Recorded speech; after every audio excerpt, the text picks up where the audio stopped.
Aujourd'hui, on a besoin d'assurer l'alternance. Ça fait 20 ans, tant en Bourgogne qu'en Franche-Comté, que la même famille politique, le Parti socialiste, gère cette région. Et aujourd'hui, alors que c'est une région qu'on aime, c'est une région avec une forte identité, des traditions, un art de vivre, on se rend compte qu'elle est en train de décrocher. Ses grandes voisines, l'Île-de-France, Auvergne-Rhône-Alpes, mais également la Suisse, l'Allemagne, sont en train de créer pour elle une concurrence énorme et on n'est pas accroché au peloton, au contraire, on est en train de perdre de la vitesse. Donc on s'est investi avec toute la liste pour essayer de redresser la barre. Il n'y a pas de destin qui nous soit imposé pour le déclin. Par contre, il faut travailler. Il faut être davantage aux côtés des acteurs économiques, il faut être davantage aux côtés des habitants. On gère pratiquement 2 milliards d'euros et la région est totalement invisible. On ne sait même pas où la trouver quand on a besoin d'elle pour le lycée, pour le TER, pour le développement économique. Donc c'est un vrai enjeu pour raccrocher notre région au peloton de tête des régions françaises. Et ça demande une énergie énorme et c'est pour ça qu'on a fait une liste au plus près du terrain. Et alors justement, votre liste, elle est très élargie, présentez-la moi. C'est une liste de rassemblement. Voilà, vous allez voir qu'au soir du premier tour, je vais vous faire un petit peu d'histoire anticipée. Au soir du premier tour, donc le soir du 20 juin, vous allez avoir des gens qui courent dans tous les sens parce qu'ils veulent que leur liste se fusionne avec d'autres listes. Donc ils nous auront expliqué pendant des mois de campagne qu'ils étaient les meilleurs par rapport aux autres et ils vont au contraire essayer de se raccrocher aux autres qui vont subitement devenir leurs amis. Nous, on a fait les choses différemment. On a dit le rassemblement, on le fait dès le premier tour. Donc j'ai été investi par les Républicains, comme vous le savez, dès le mois de septembre. Je pense que j'étais un des candidats de France, les premiers investis. Et on a décidé de travailler avec toute la droite, y compris la droite souverainiste de Nicolas Dupont-Aignan, Debout la France, avec le centre, qui est un allié naturel pour nous, avec qui on bosse depuis des années, l'UDI, le nouveau centre en particulier.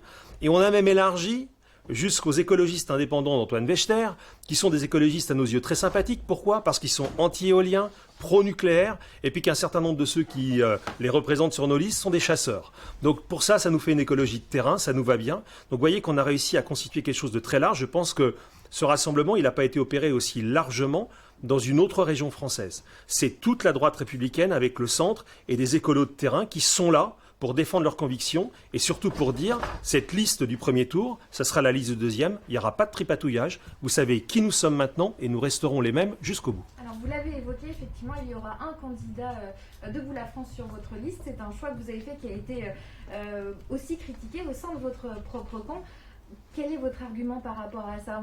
On peut vous accuser effectivement là de flirter avec les extrêmes, de ratisser large et d'aller chercher ce vivier de voix du côté de l'extrême droite. Vous savez, je ne sais pas aujourd'hui de quoi on peut nous accuser. Est-ce que Nicolas Dupont-Aignan n'appartient pas à la droite républicaine ? C'est une droite souverainiste, certes, mais c'est la droite républicaine à mes yeux.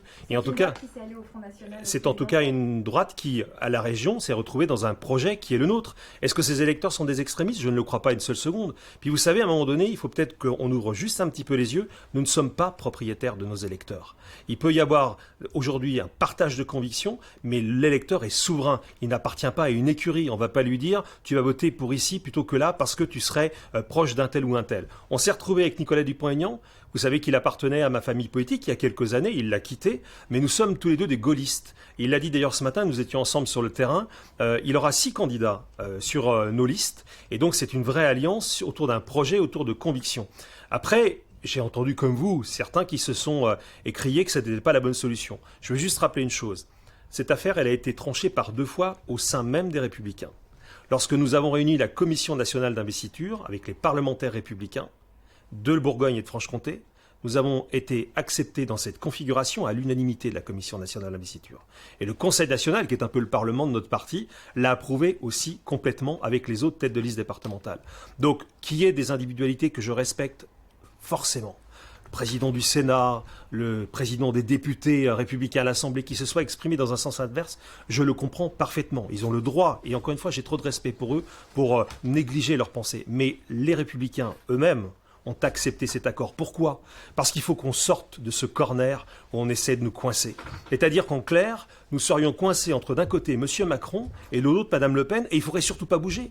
Certainement pas élargir notre cercle, essayer de rassembler plus largement pour espérer gagner et assurer l'alternance après 20 ans de socialisme. Eh bien, c'est ce que nous faisons. Peut-être que ça fait grincer quelques dents, mais ça fait aussi sourire beaucoup, et nous espérons en tout cas que ça fera sourire les électeurs en leur offrant enfin un autre espoir pour demain.